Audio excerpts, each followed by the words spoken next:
following announcement has been paid for by the Jackass Nation. Anniversary, you made it in here, your temperature is regulating, we all smell amazing. San Diego Comic-Con at 50 years old, at half a century, looks so good, it's like if Paul Rudd was a Comic-Con. Amazing. So, let's just recap what you guys have already seen. You made it in, you have already seen James Cameron live, okay, yeah. And you have this unbelievable poster from artist Nivan Chinthara. We have so much more good stuff that's on its way, all right? I have to do my power pose because I'm convinced that I have learned this from the films that you are about to hear us talk about. For those of you, I'm so excited to be here as Ms. Movie Phone, I have to tell you, because for those of you who are familiar with my namesake, just gonna kick this panel off with this. Hello, and welcome to Comic-Con. You have selected Terminator Dark Fate. Okay, so as you could tell from that behind the scenes, there's going to be like a little bit of language during this panel, and if there's anyone who's a little sensitive in the audience, prepare for some earmuffs, because if you recall from some of these films, there are lines such as, like, chill out, dickwad, and you're terminated, fucker, and that's just how this is going to be. So everybody settle down, and let me instead remind you of like some of the reasons that we love this series, right? Like this is the series that when I first saw it, made me want to learn how to do pull-ups. And I tried, and I can't do them, but I wanted to learn how to do pull-ups. It made me think that really intensely chasing after cars was a good idea. And it also, like when I saw one of the characters in this movie just spin a shotgun around, and while he's riding a motorcycle, I was like, I am going to vote for that man for governor. And so, with that, I'm so excited to talk about these Terminator movies. Terminator Dark Fate, you guys already have the hashtags. Light up social media, and right now put your hands together for the director, Tim Miller.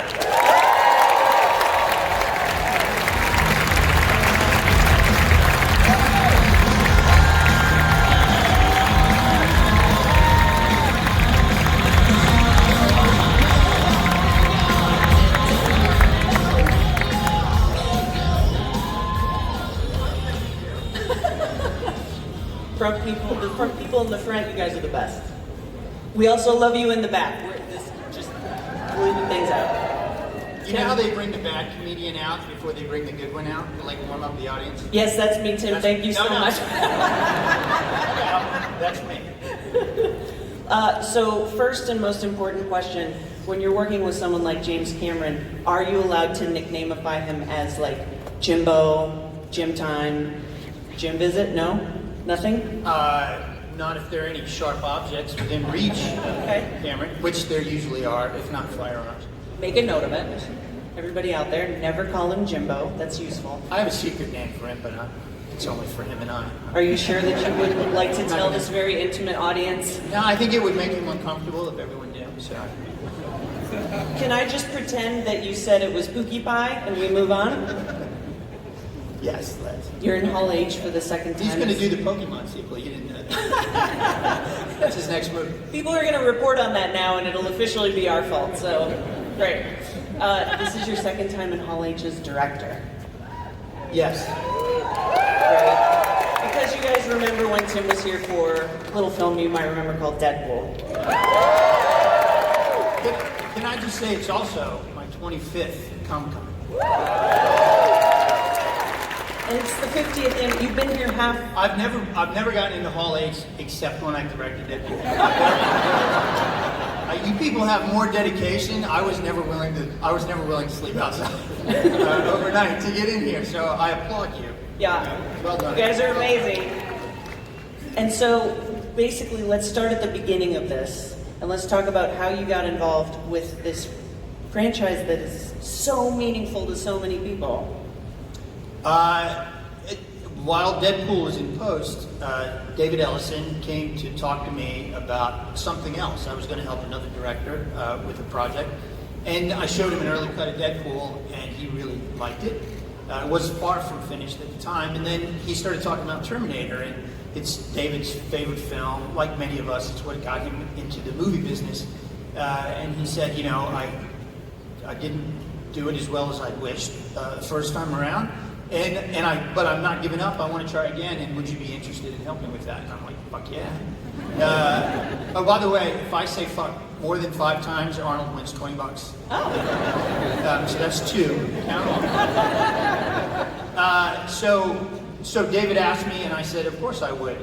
You know, I've said it in interviews before.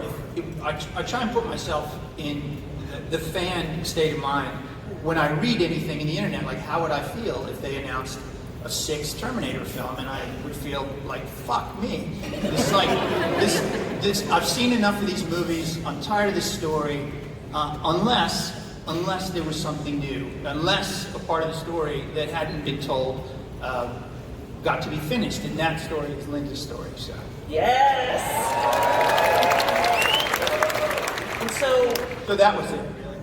I mean, it makes a lot of sense. And so connect the dots for us, now that you're focusing on this story that you wanted to tell kind of as a fan. Where are we going to pick up, what can you tell us? So there's so many spoilers, like we're going to have to walk through this carefully. It's a minefield. Yeah, right? But connect the dots as much as you can for where this movie picks up.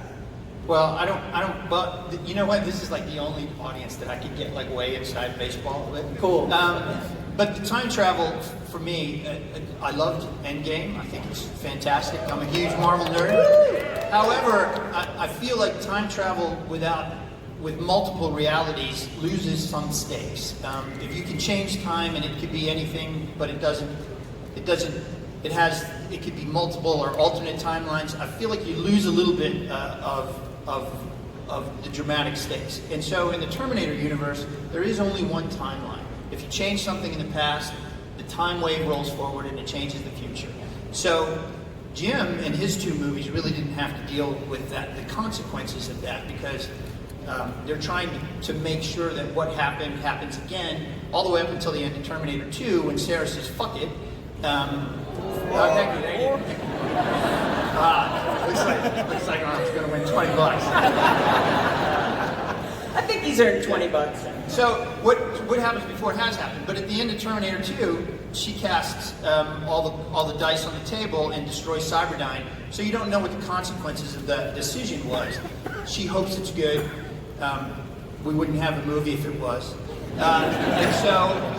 So that's the most interesting story. It's the consequences of Sarah's decision at the end of Cyberdyne. And I think all of us, it's a very relatable thing because everybody makes these choices every day. At my advanced age, you look back on life and you go, man, that one little stupid thing I did led to this or that. For me, it's mostly been, I've been so lucky. I'm the luckiest nerd on planet Earth. But sometimes it's not so lucky. And that's what we explore. So Sarah's been... she's living with the consequences of that decision, and we see how it rolls out 20-some years later. And specifically, the level of what I'm going to call kick-assery in this is going to like make the movie rated, please say R. Am I supposed to? Yes, it's officially an R-rated.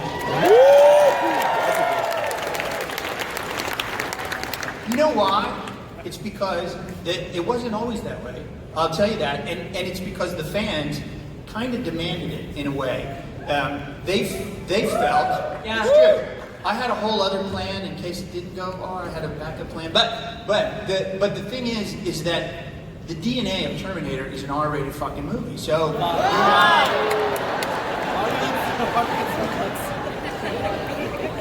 Get your wallet open, Arnold! So to not do it R feels disingenuous to the source material. So we knew that's what the fans wanted. We knew that's what we wanted to do. And even though it was up in the air, that was always my plan. And so I got so many takes of Linda saying "fuck." It's amazing. Yes! Okay, now let's just take a complete segment of the panel to talk about Linda saying fuck. I have so many takes of Linda saying fuck. It's amazing. But none of them Arnold. He wouldn't say What? it. Yeah, robots don't curse. Once again, robots proved to be far better than you or I. That's right. But working with Linda Hamilton on this movie, let's actually dedicate time to getting Let's her do back. that. How did I you love do it. it? Right? Jim called Linda, and like we said at the beginning, we didn't know if she would do it because there's a lot of reasons not to take that risk. For her, why do it? Because you've had these two knock it out of the park successes. Why come back and take the risk? Especially, I mean, let's be honest. I made one film.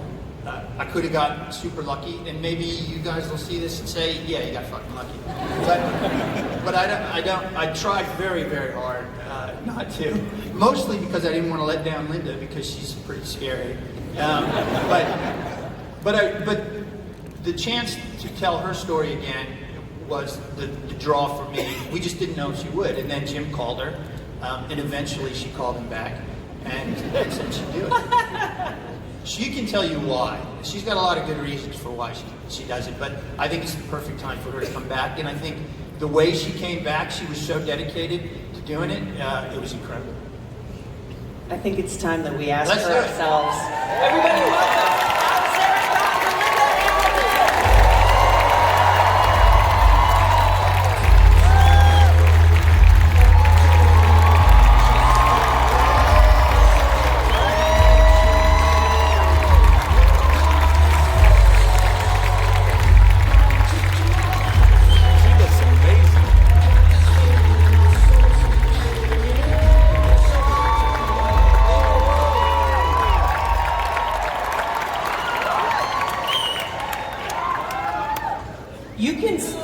Linda, you can stand wherever you want, honestly. Like, do your thing, girl. It's so scary.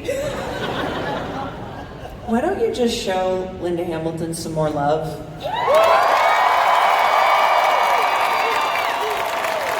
don't know if I succeeded in making it scarier or more loving, but we're excited that you're here.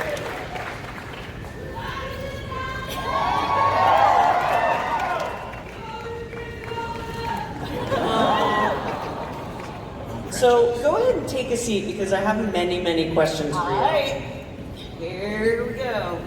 Now, in my considerable cyber stalking of you, I have heard you say that it really took you a long time to make the decision to participate, regardless of the call from James Cameron, aka Pookie Pie. I call him Jimbo. Oh, thank you. Linda Hamilton ain't scared. She's telling us his nickname, Tim. So She slept with him. I have. Only once. We got this. This is going to be a clip. This has to be a clip.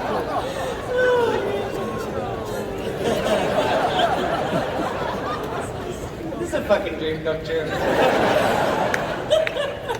So let's talk about, was there a pivotal moment for you in that long decision-making process? Like, what made you decide? Was there one thing or was there one hope that you had? What was it that made you come back? Because you did not have to. No, I didn't, and I really gave it careful consideration because I felt that the first two were very intact, and you kind of want to retire a champion or rest on your laurels, as he said. But it was the passage of time, and I was very intrigued by,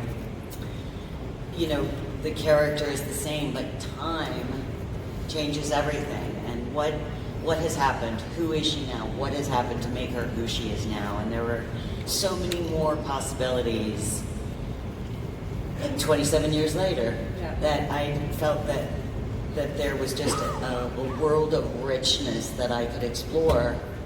And then Rocket as a woman of a certain age. Seeing you as this character in these movies has made such a deep impression on people that I want to talk about what it's like for you with life experience, coming back into the role and also training for that role, because I've seen the stuff, like, you're not messing around in this movie. You could easily, like, kill me with your bare hands right now. And might. I mean, but it doesn't go well. So talk about that, like coming back into it with all this life and experience in between and what's going on with the character for you. Well, that was what appealed to me, was that it wasn't just going to be cookie cutter, same, you know, it can't possibly be the same because 27 years have gone by. Yeah. I originally thought I'll just put in the same kind of work and get the same results. And that doesn't happen. Training-wise, you know, worked really hard for a good year, diet and all of that to sort of, you know, get trim and get as far into the character as I could physically. But one day I woke up and I was like, you know what, I can no longer worry about trying to be what I was, because I am so much more than I was.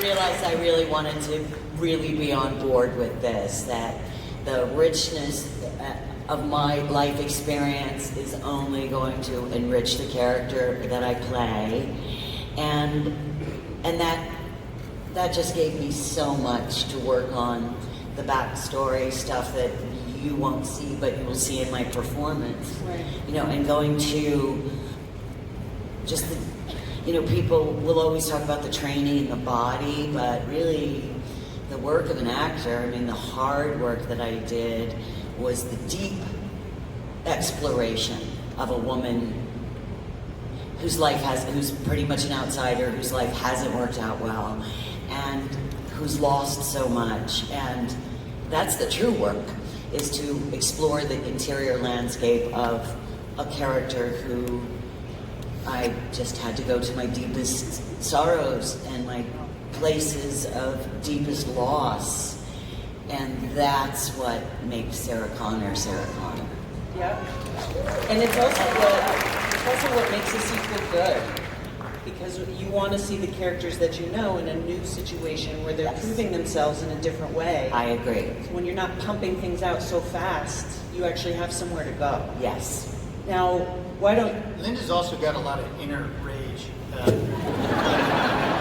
comes out. Towards Tim. It Only comes out. towards Tim. Whenever she would get a gun in her hands and do a take, she'd fire the gun, she'd have this little smile on her face. And we have to do multiple takes because I said, Linda, I need you to stop smiling while you fire the gun. And she's like, I'm not smiling. You totally are fucking smiling. It sounds like you guys had a terrible time working together. We hate each other. When you go back to this movie with a new director, like what is it that Tim is going to bring to the table that makes him actually a good choice for this movie and not just super fucking lucky? We know it's more than that. Yeah, it is more than that. He is the most honest and true director I've ever worked with. He's just so himself, so steady, a great leader, with a great vision. And he brought, it sounds alarming, but he brought so much, I mean, to me, as an actor, teaching me that you don't have to always be strong and heavy, that occasionally you can be strong and light. And that's what he's really good at, is the comedy, the action, and he just has a way of bringing us all with him because he is dearly beloved by his cast and crew. Dearly beloved. Why don't we see if that's true? Let's bring out some more cast, shall we? Natalia Reyes, Diego Boneta, Mackenzie Davis, and Gabriel Luna.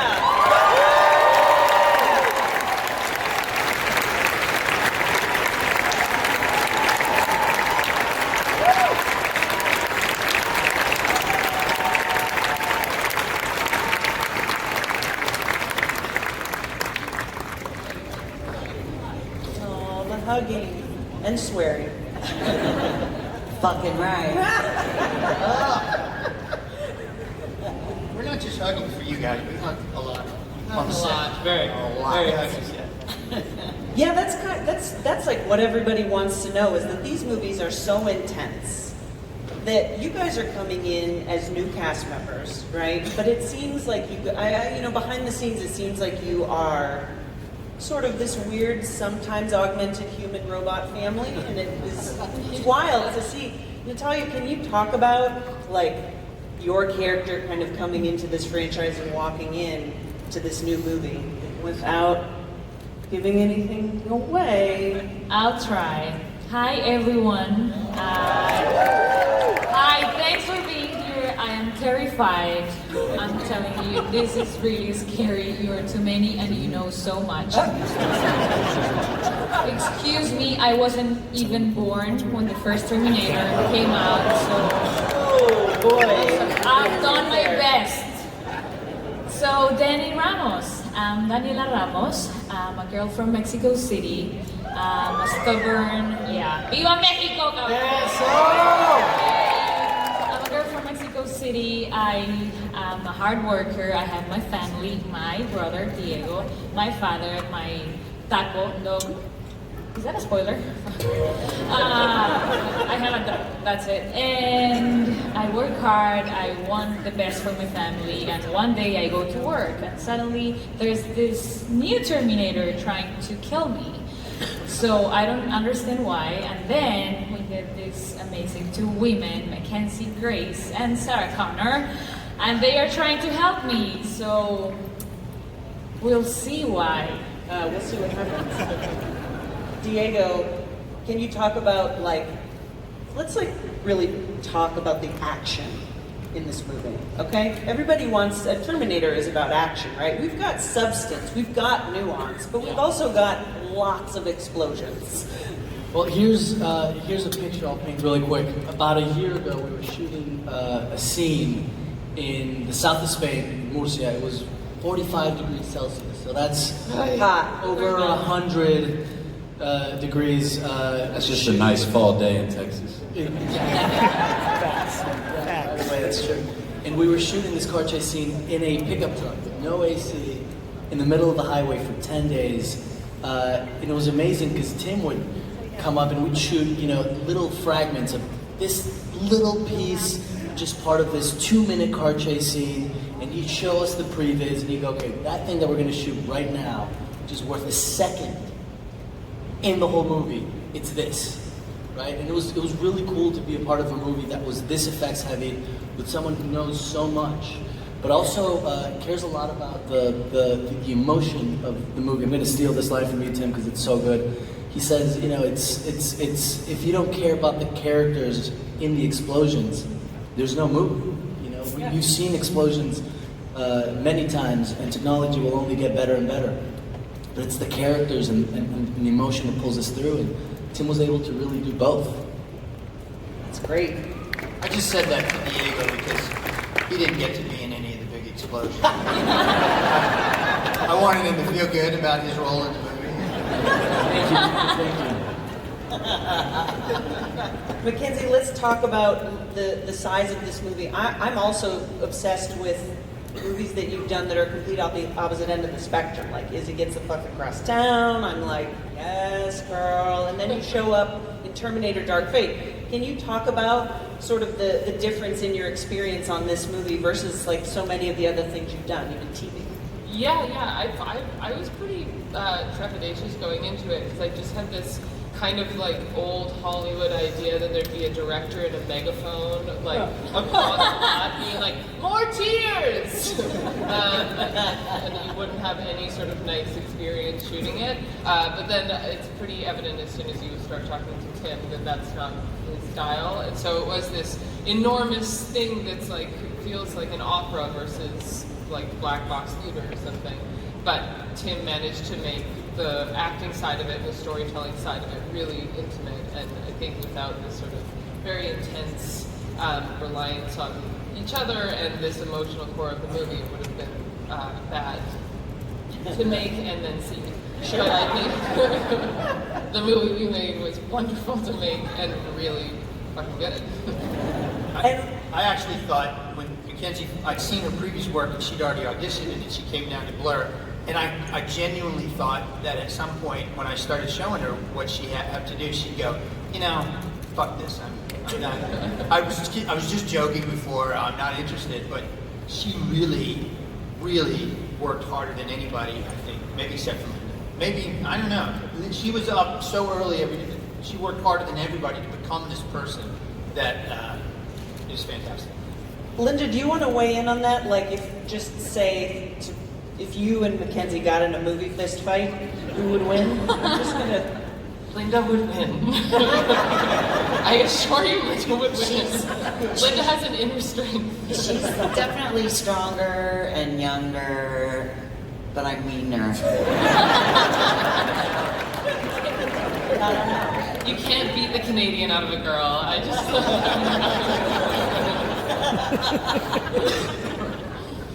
Gabriel, when the cameras like are not rolling, what's one of your kind of fave moments or memories? Yeah, no. I have a guitar that I bring with me to work all the time. Really? And I was so afraid that he was going to go John Belushi on me and smash my guitar everywhere into splinters. Is there a reason you were afraid of that? Well, you know, I just started playing. He's not very good. I was able to pick out the Brad Fiedel, Terminator theme, and I'd play it just to kind of remind us all where we were. And Tim would like it sometimes, and then sometimes like, you don't get that fucking guitar out. I think I just added to the fuck quotient. I'm the guy who made the bet with Arnold, and I put the over-under at 4 fucks. And, dude, I was way off. No. But I would, of course, like to pluck around, but we also had a game that we played that our stunt team kind of started, and the Next Slice game. So if someone came up and Oh, nicely done. now she gets to take a photograph of me, which ended up in the rap party video of everybody who died. And, but if you block it, which I didn't, she has to do 20 push-ups, which she doesn't. But yeah, that's what we did. But yeah, it was a fun set. Yeah. Speaking, does anybody ever neck slash Arnold Schwarzenegger? No. Yeah. And you're the one that worked with him the most, right? You guys trained together, didn't you? Yes. When we it's funny because I had breakfast with Linda a bunch in Madrid, then we moved to Budapest and we didn't see each other as much. She's like, man, it's happening again. This is just like the first Terminator. I never saw Arnold. It's like we were making 2 different movies. And so once we got to Budapest, I was like, oh man, who's my friend now? And then the best one that could show up was, I guess, Arnold Schwarzenegger. He shows up sometime mid-June, and we become buddies, and we spend a lot of time in the gym. Yeah, and we just, he taught me a lot. Okay, cool. Great time to spend with him. Just to clarify, you're saying that Arnold Schwarzenegger was your sloppy seconds friend. That's cool. Adds a lot of them listen to Grace. Just joking. Could you, respectfully, could you keep up with him? That kind of blows my mind that's just a thing that you could do is train with Arnold Schwarzenegger. Well, no, I had to eventually over time learn to try to keep up with him. And because he's up very early, and rule number 5 in the 6 rules of success, of course, is, they say most people need 8 hours of sleep. To that I say sleep faster. So I had to learn to do my 12 to 6 schedule and be up there with him in the morning. And then we'd go eat breakfast afterwards and, talk about everything. I don't know if he got them, but I would get these texts from Arnold on the weekends when he wasn't shooting.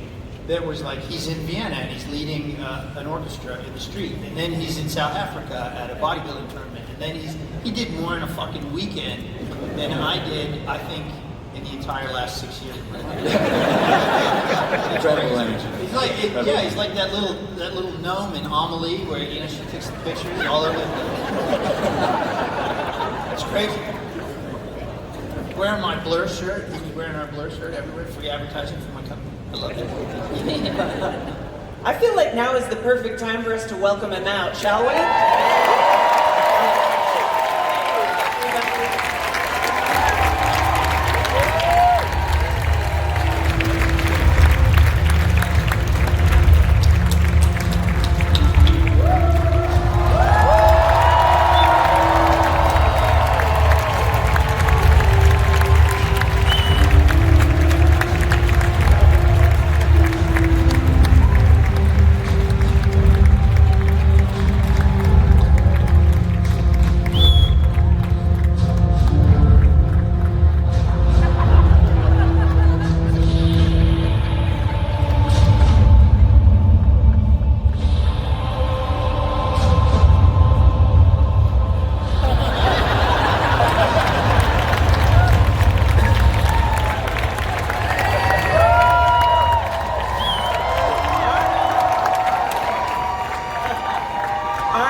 $20.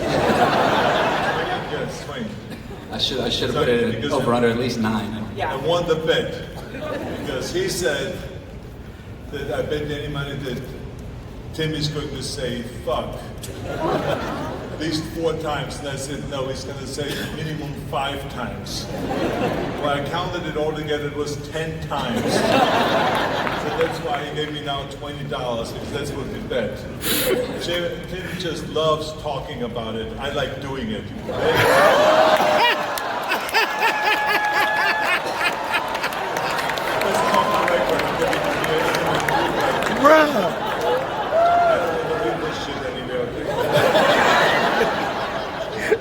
I think we should have a little contest and keep score on that motherfucker. That's the Terminator panel. Thank you guys so much for coming out.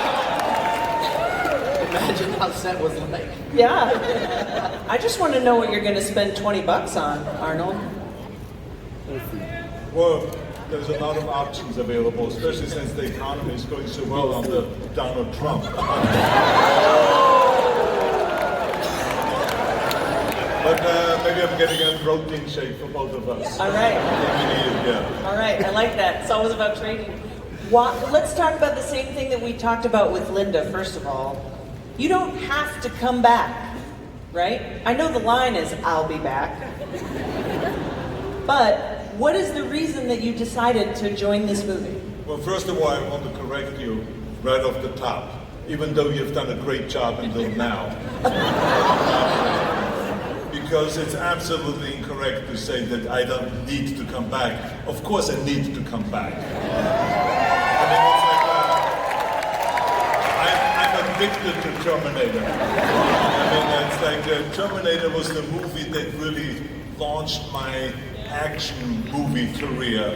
I did Conan the Barbarian before that. And then after that, Jim Cameron came to me and says, I want you to be in Terminator, and I wanted to play the Terminator.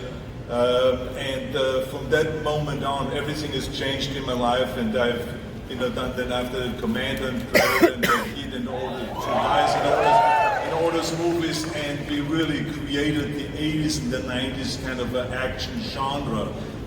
So I think that Terminator was really a very, very important movie for me in 1984. It was a very important movie for me in 1991. It became the highest grossing movie of that year. And it was one of those really unique characters where you were amongst the top 10 villains and scariest kind of characters, but at the same time you were also amongst the top 10 heroic characters. So that's unheard of. And only someone like Jim Cameron can create something like that. So I feel very indebted to Jim Cameron for having created this character and these movies. And I'm so happy that he's part of this one again, and that he brought everyone together again, and that he and Linda came back, and they were smart enough to get Tim Miller to direct it, because he was the perfect guy to direct it. So I think that you'll all be really surprised at this movie, because it has come out really unbelievable, and I was blown away when I just saw it 3 weeks ago for the first time.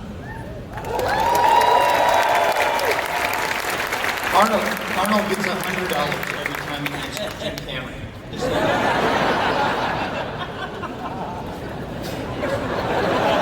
I think Jim's got it.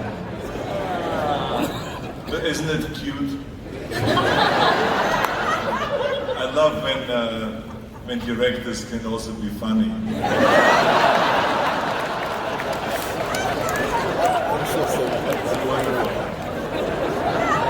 I just want to be clear that from where I'm standing, I've got a perfect view of Arnold giving mad snake eyes to Tim Miller, and it is literally one of the most terrifying things I've ever seen.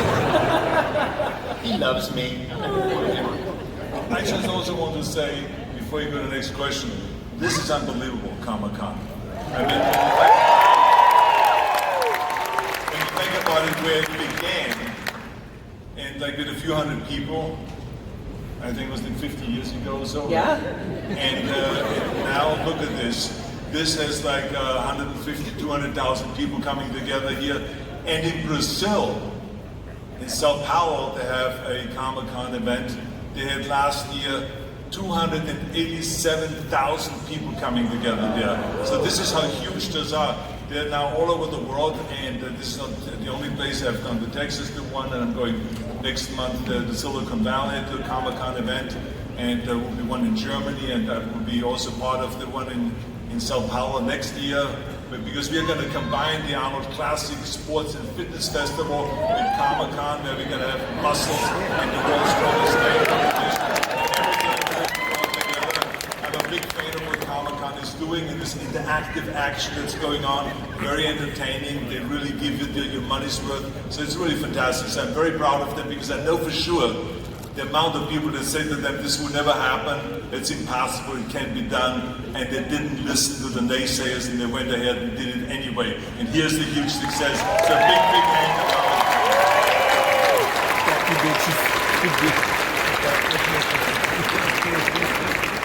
to Terminator, the entire franchise is like one of the most quotable group of movies that I've seen, right? So I just wondered, like, Linda, do you have kind of a favorite line that really sticks with you?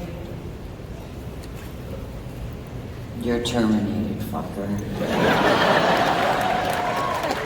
I just got goosebumps. That's what I do. Arnold, do people quote you to you all the time? Well, not only quote me, but I mean, they also try to imitate my accent. Yeah. I specifically decided not to go that direction. No, beautifully, he quotes himself sometimes. We'd be on set and, sometimes be dragging love. He's like, do it now. Oh, then That's the way I talk. Oh, yeah, then we're at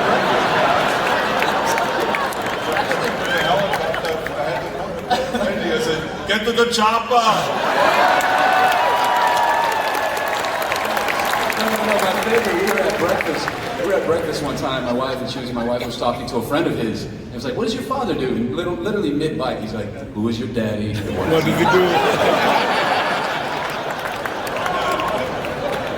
Actually, Natalia does the best Arnold imitation. What does he say after a good take? Very nice. Oh, good. Very nice. Yep. I mean, we've done an awful lot of talking here. I kind of want to turn this over to you, and that guy down there, because it's time for something very special. Arnold's going to talk about politics for about and then maybe we'll show you some footage. No, he's not going to talk about politics. 20 minutes. I just want you to just keep sitting here and quoting yourself. That's kind of, I'm into that. Arnold's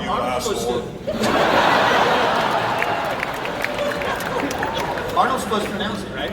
Yep. Arnold. It's all you. What do you got to say about some fucking footage we're going to show these fucking people? Yeah, so let's not talk about it. Show the footage. Come on. Yeah. Do it now.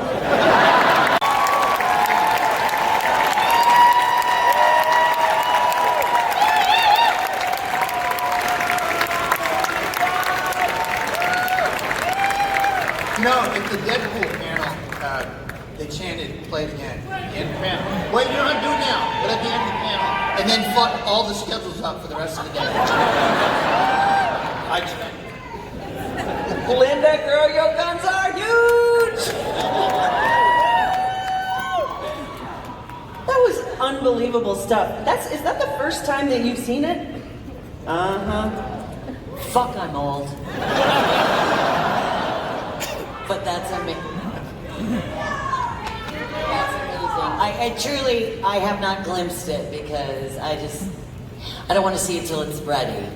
And maybe not even then. She promised she'd go to the premiere with me. She doesn't want to see it until then, but she promised. You did promise. It'd be like this. That's amazing, Tim. Yes. And everybody at this table rocks. Every single person at this table rocks. So true. There's so much energy in what we just saw. Like, Mackenzie, you're getting stared down. You like the leg break. There's so many things where I'm like, oh, I'm having a nerdgasm. This is like, wow.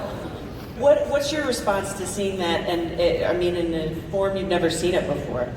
I'm surprised how many times I've teared up at the Terminator Dark Fate panel backstage in here. But it's so, I love Linda so much, and she's such a wonderful person, and it's just so, it's just really moving to get to see her in all of her glory and to see the excitement about her coming back. And Tim, I love everybody. So I'm so proud of what he did. I think you said it best, that like, Terminator 6 doesn't sell itself, but this is such an amazing thing that you made, so I'm so excited. We made it. Yeah. We made it together. And that's the thing. That's what translates into that final product. And like Natalia, I'm getting serious, intense, kind of Sarah Connor-esque vibes from your character. Like, did you kind of have some inspiration from the previous movies? Oh my gosh! I'm sorry, I'm too excited. It's, you know, this woman, since the first day I met you, and Tim was there, she was so generous, so loving. She touched me, she hugged me, and I'm sure she's a big part of the reason why I'm here. I know Tim and everyone else. No, Linda. But Linda chose her. But it's true. She helped. And, you know, first time I saw Sarah Connor back then, I was like, I think we all women, we were like, I want to be like her. Yes. She was so strong, but still feminine. She was a mother. She was smart. She was everything. And, you know, it was a huge challenge for me to come here and do this. And she was so supportive all the time. She was loving, she's generous, she's so committed to her work. She's inspiration for me. I want to be just like you when I'm your age. Really, I want to be that strong. She did things that I couldn't do in this movie. She was stronger. She was so professional, loving. I mean, I cannot be more inspired. I'm sorry, now I'm crying. I think that is an important note to leave it on, because holy shit, you guys. You can see more of Terminator Dark Fate when it's in theaters on November 1st. Now, before we get out of here, I wanted to ask, Arnold, down there, you guys are going to be somewhere specific this afternoon, come about 3 o'clock. Do you want to tell everybody where that is, or shall I? You go ahead and tell them. Thank you so much. I forgive you for yelling at me earlier. It's great. Later on today at 3 o'clock, there's going to be an AMA on Reddit. Everybody's going to be there, so make sure that you send your questions. It's going to be amazing. And in the meantime, put your hands together for this unbelievable cast and director of Terminator Dark Fate.